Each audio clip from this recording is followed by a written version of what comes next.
like are kind of mean to each other. Not for me. That wasn't in a sentence. I have the most insane bout of shower sweats right now. Riddle me that. I don't know. Hey guys, what is up? Welcome back to the channel. My name is Amber. Welcome if you are a returning subscriber. Welcome if you're new. I am so happy that you are here. Today we are starting my June TBR on June 20th. I'm ashamed to say that I have not read any of my June TBR yet, and we're basically 10 days away from the end of the month. So in these 10 days, we're gonna see how much I can read out of my June TBR. My goal is to finish at least one book. I'm sorry if my voice is weird in this video. I don't really know what's going on, but my throat is like incredibly hoarse and it's been getting worse throughout the entire week, and this is what we're left with today. So bear with me. Hopefully it'll get better as the day goes on. My June TBR was stacked with such good fantasy reads, and I was so excited to read them basically at the beginning of the month, the end of May, beginning of June. But then I got just kind of burnt out from fantasy books and I wanted something new, and all of my books on my June TBR were fantasy-esque. They weren't necessarily all high fantasy. There was some dystopian. There was a variety, but they were all in the realm of fantasy. So I took a little break and I started reading the Off-Campus series by Elle Kennedy, and I was just really enjoying having like a lighthearted kind of romance hockey type book and not needing to dive into like a high fantasy. The other thing that kind of compromised my June TBR this month was that I have been traveling a ton, and all of the books that I picked for my June TBR are like nice special edition type books, and I didn't want to listen to any of them on audio. So that also kind of put a damper into my June TBR success. I did start reading The Arcane Inheritance, and I softy enough'd it like a third of the way through because I just was not in the mood to read that kind of a book. And then I did get the audiobook from my library, so I might continue to listen to that. But yeah, I'm just like not totally like feeling that book, and I haven't decided if it's the book or if it's my mood. I think it's more my mood because I could see myself really enjoying that book if I'm in the mood to read it. But again, I just haven't really been in the mood for like dark academia, dystopian, fantasy type books. So anyways, I woke up this morning and I decided I was in the mood to read a fantasy book. I was also just in the mood to read like a big chunky book because the Off-Campus series has been, you know, just like small little books, like 300 pages or so. But yeah, I think I've only read 5 books this month, which is really low for me. This year I've been in the like 8 to 12 plus kind of range. This was a really busy month, so I'm gonna give myself a little bit of grace. But I woke up this morning and I was like, I want to read something off of my June TBR. So I decided to pick up Quicksilver by Callie Hart. It's about time that I read this book, and it was just calling to me today. First off, because it's just like a big chunky fantasy, but also I'm pretty sure I have the audiobook. If not, I can get the audiobook from Libby pretty easily, or Hoopla. And then the other thing was that I have the sequel, so I can always just pick up the sequel right after if I'm in the mood to continue reading in this world. I'm gonna stop talking, give my voice a rest, and we're gonna dive into Quicksilver by Callie Hart.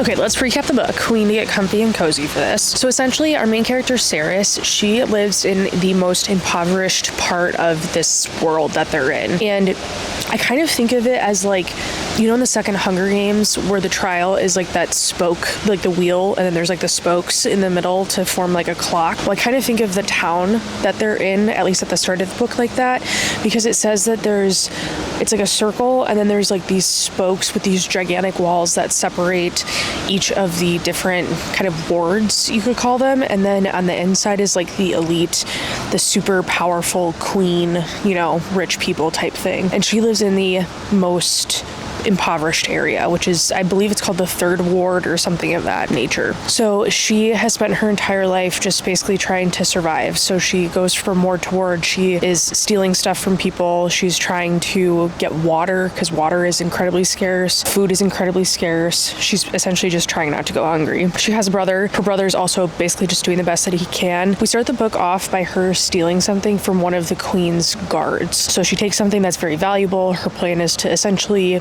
sell it and get money for it. She ends up getting captured by the queen. And then as she's trying to escape and basically free herself from this situation, she ends up opening this portal into a Fey realm. The way that I picture it is like in Harry Potter, how, you know, like in the Goblet of Fire and like Order of the Phoenix when they're going into Dumbledore's memories and there's like that big tank of like silvery type water stuff. That's kind of what I pictured it. Like I pictured the portal as like this, like, you know, fluidy, silvery, ethereal material that they just kind of like go through. The Fey realm and the human realm exist on the same timeline, but they're two different worlds. So once we dive into the Fey world, then essentially our main character, Ceres, is captured and kept there until she fulfills a promise that she made to the person who essentially ended up saving her from the queen. So that's where I'm at. I am really in the thick of it.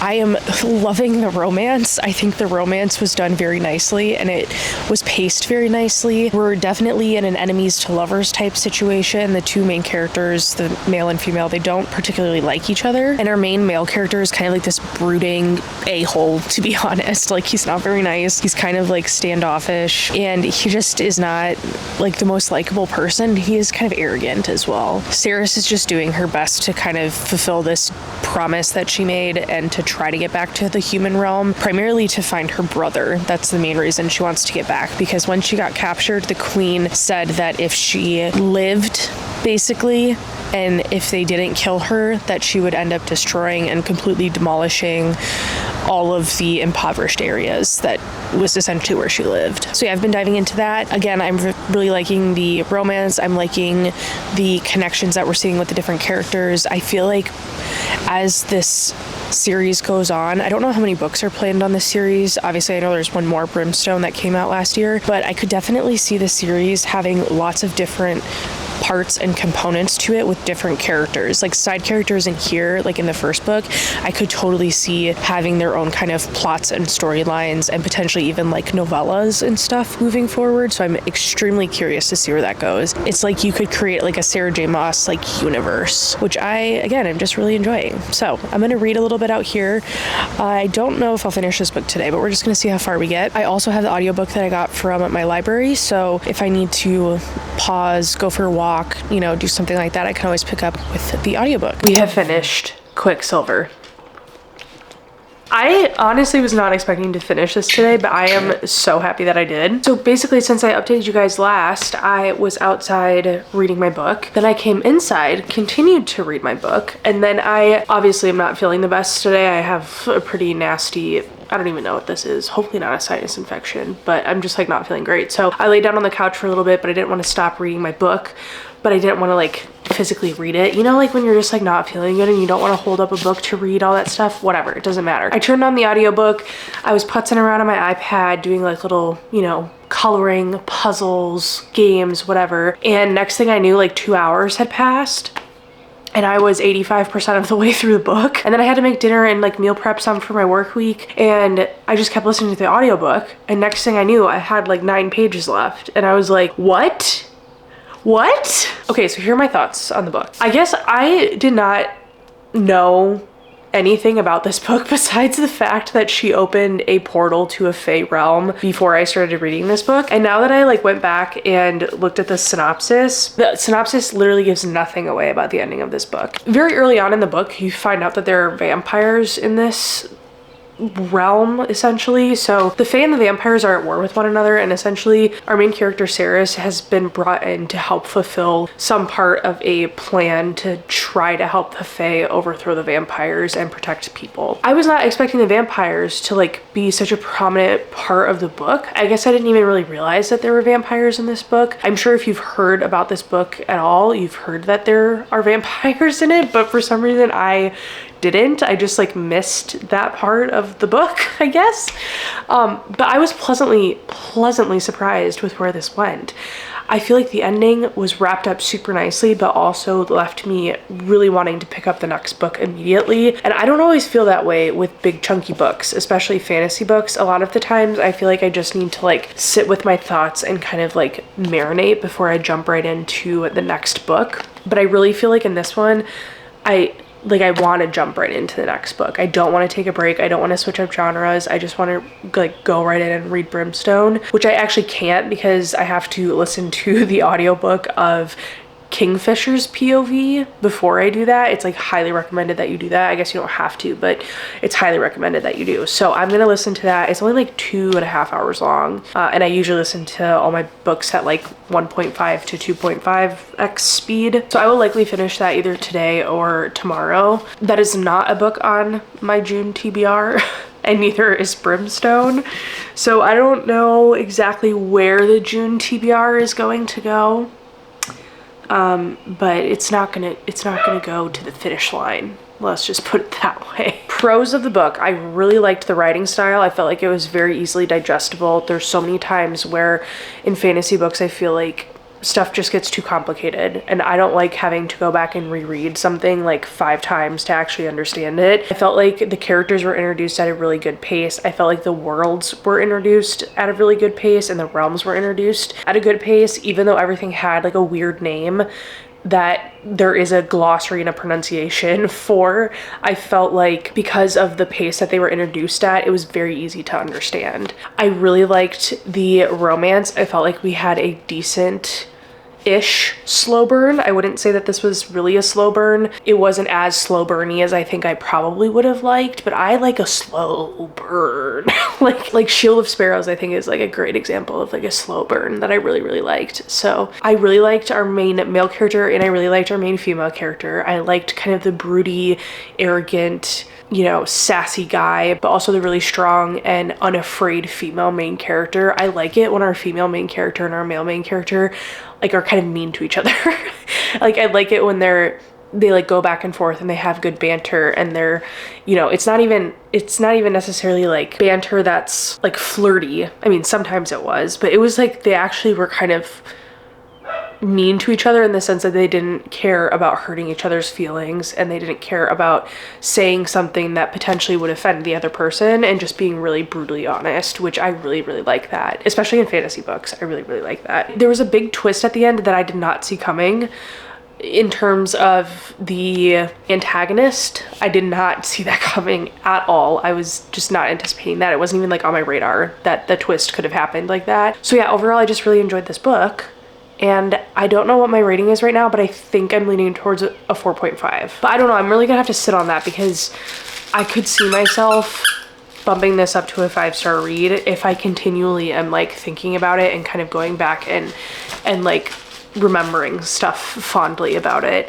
I especially think that after I read Brimstone, I'll probably have a better idea of how I think the overall series rating is gonna be. So I feel like we need to go upstairs and just like glance at the TBR and see if there's anything that I could potentially read at the same time as I'm listening / reading Kingfisher's POV / Brimstone. I really liked the audiobook for Quicksilver. I thought the narrators were great. The more I listen to audiobooks, the more I can tell right away if a narrator's gonna work for me or not. Like, I'm sorry, but the people who did the Powerless series, not for me at all. I couldn't. It was so cringy. It was just it. And I think if you're maybe younger, it would potentially sit better with you. But I am 30 and I love a YA book, but the people that narrated that, it was just very juvenile in my opinion. So it wasn't the right vibe for me. Again, if you are like young adult, I think that might be a really good version for you, but for me it was just like a little bit too juvenile, and I felt like it took away from the book for me. So I actually DNF'd the second book in the Powerless series because I was listening to it on audio, and I think I'm just gonna have to pick it up and read a physical copy of it because yeah, I can't do the audio for that. That was literally not even relevant to this video. My dogs are getting testy. I think they need a change of scenery, so let's go upstairs and see if there's anything that we could potentially salvage from our June TBR. I just got winded walking up the stairs. The Arcane Inheritance by Camilla Cole. I softy enough to this for right now. I was like a third of the way through it. I just wasn't really in the mood to read it. I wasn't feeling it. I was in the mood for like a dark academia, but this was not giving me the dark academia vibes that I wanted. So I do have the audiobook. I do like the audiobook. There's just something that's like not really pulling me in or engaging me in this book. I'm not gonna totally dismiss it yet though, because I still feel like I want to give it a good chance. I feel like if I'm in a mood to read this and pick this up, then I could really be into it. So I'm not giving up on it yet, but I'm not gonna pick that one for right now. So that leaves us with The Wicked Sea by Jordan Stephanie Gray, To Cage a Wild Bird by Brooke Fast, The Raven Scholar by Antonia Hodgson, Thistlemarsh by Maria Corrigan, and The Nightblood Prince by Molly X. Chang. Guys, I did so bad on my June TBR. Oh my gosh, I can't believe this is probably the worst month of a TBR that I have not done. That wasn't in a sentence, whatever, you know what I mean. It's the worst I've done on a TBR all year. So I'm trying to think about Brimstone and if I potentially could pick up one of these and read it simultaneously, and I just don't know if I can. I guess I could potentially read a really quick one, like To Cage a Wild Bird, which I also have on audio. I got it on sale a long time ago. Like, I think when it first came out, it was on sale through Libro FM. It was like a buy one, get one free, and I got this one, and I think The Raven Scholar, actually. Honestly, I feel like I want to abandon the June TBR and just read Brimstone. I know what I have to do. I just need to read Brimstone, because that's what I'm in the mood for. We're abandoning the June TBR. It's June 22nd. I have 8 days and I work a chunk of them. This was my 6th book that I've read all month, which is definitely my lowest month of reading this year. Anywho, I think I'm gonna go take a nice hot shower, get some snot out of my nose, listen to Kingfisher's POV, and then we'll start Brimstone either today or tomorrow. Okay, it is Tuesday night after work and I am ready to just spend the rest of my evening reading. Please ignore the fan that you potentially could hear in the background. Actually, there's 2 of them going because I have the most insane bout of shower sweats right now and I am just like dying. This video is not about my shower sweats, it is about me starting Brimstone. I finished Kingfisher's POV yesterday on audio. It was a very quick read. It was great. I do feel like slightly more confused if that's possible, but from what I've gathered, there's going to be something that's like more important that we dive into in this book. I think something that always happens to me when I'm reading like big chunky fantasy books is I feel like I understand everything until I get to the end, and then like massive amounts of things happen in like the last 50 pages and then I get really confused. And that is exactly what happened to me with Quicksilver. Like there were some things I had a grasp on, but then like so many other things I was like, I don't know if I understand what's happening. So I also watched a recap video and I feel like when I watched the recap video I understood everything, but we'll see. We'll see if I understand what's going on. Look at the little baby in the bed. Honestly, Onyx is like one of my favorite characters. I'm obsessed with them.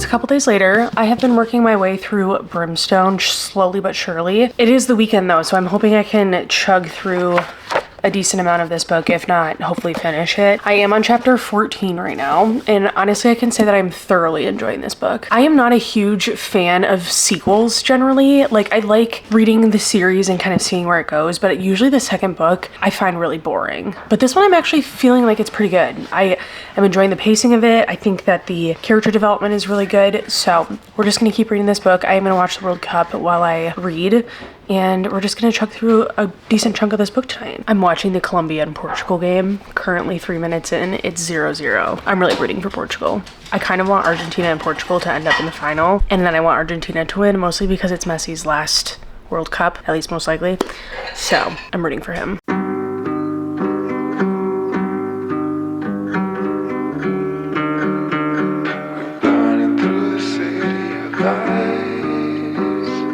Good morning guys, it's a new day and I want to finish Brimstone today. That's my goal, which let me tell you that's quite lofty. Before I formulate any real sentences, I need to make a coffee and then we're gonna sit down and chat about Brimstone.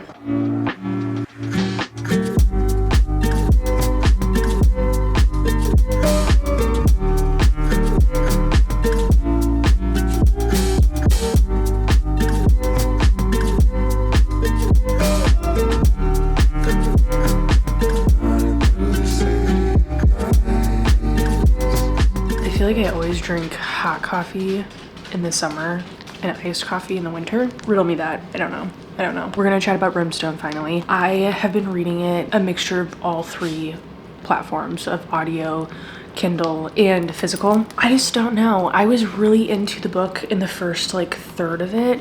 And then recently I just feel like I've been a little bit sluggish, but I'm also enjoying myself. I think a lot of times I try to read books as quickly as possible because I think I'm gonna forget stuff if I drag it out really long.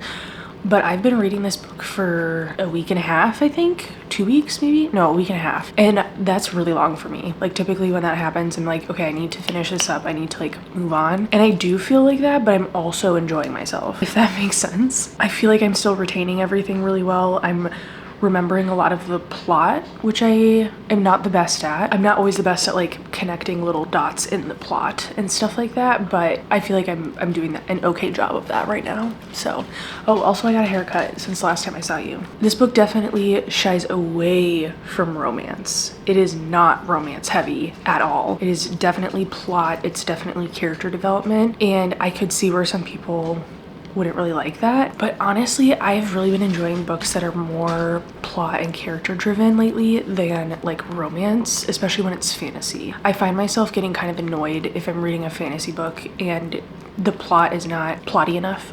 You know, like it's not like engaging enough, or like the world building isn't engaging enough for me, or not like fantasy enough, if that makes sense. I mean, I still like romantasy, don't get me wrong, but I like when a romantasy also has like a plot and kind of a direction of where we're going and it's not solely focused on the romance. I also could see where a lot of people would think this is slow and giving like second book syndrome, which that's totally valid. I can totally understand that, but I am loving it. I don't think this book would be a 5-star book. I think I'm gonna have to like wait until the entire series is completed in order to kind of feel my way around whether I think it's a 5-star or not. But right now it's leaning definitely more as like a 4. I don't think I could argue a 4.5 in my brain. It's gonna stay at a 4 for right now, unless something crazy happens at the end, which it definitely could. We are 72% of the way through. This book is like reminding me of when Harry Potter and Dumbledore in the 6th movie or book, whatever you want to reference, when they go on all those little like side quests to go find the Horcruxes. That's like what this book is giving me, because it's a lot of different side quests to different things to try to piece everything together. And I'm liking that. I really am. I'm not finding it boring. I'm not finding like we're trudging along through like a forest and nothing is happening for 100 pages. It's like these little quests that have action in themselves, and so it's still keeping me engaged, if that makes sense. That's enough yapping. I'm going to get to reading. I'm probably gonna stick to my Kindle right now because Mia, if you can't see, she's like on my lap and she likes to lay on my arm in particular when she's all cozied up like this. So I think we're just gonna stick with the Kindle so we don't develop elbow tendonitis like I have a tendency to do. I finished Brimstone and I have thoughts. I'm not gonna give away too much just because this is a sequel to Quicksilver, but we basically are picking up right where we left off in Quicksilver. And like I said before, we're kind of going through a variety of different little quests throughout the book that are leading to the ending of the book. And it's less like we're trudging through the same space through the entire book and more of like we're moving from place to place depending on what is happening. And then from those places, we're also traveling to different places. I loved the component of Kingfisher's mom's book. I thought that was so interesting. And I loved that it was between her and Saris. You almost saw them develop a relationship through the book. I loved that. I did really like the ending. I have no idea where we're going, but I'm also not good at that. Like, I'm not good at anticipating exactly where we're going, especially with more like epic fantasy books. I'm just not good at that. That's not one of my strengths. But I am excited to see where this goes, and I love all of the magical creatures that are in this series. I think it's so fun. I think just the variation of different species that we have in here is very intriguing to me, and I really like that. The other thing I really liked was seeing Saris kind of step into her powerful woman arc. I mean, not that she wasn't before, but you definitely see more of that in this book, and I really appreciated that. Like the scene with the ball, amazing. That was like one of my favorite scenes of all time, I think. Honestly, like I really liked that scene, and I feel like anytime I think of Brimstone, I'm gonna think of that scene. So Very good book. I rated it a 4.25 because the ending, the last like 200 pages really sucked me in. And I do think it brought the rating back up from a 4 to a 4.25. We are gonna stop the vlog here. I think that was fun to just read Quicksilver and Brimstone in the same vlog and keep it at that. Like I said before, I really enjoyed my experience reading both of them, and I could see this being like a very top tier series for me. So that is going to be it for this video. Thank you so much for watching, and I will see you guys in the next one. Bye!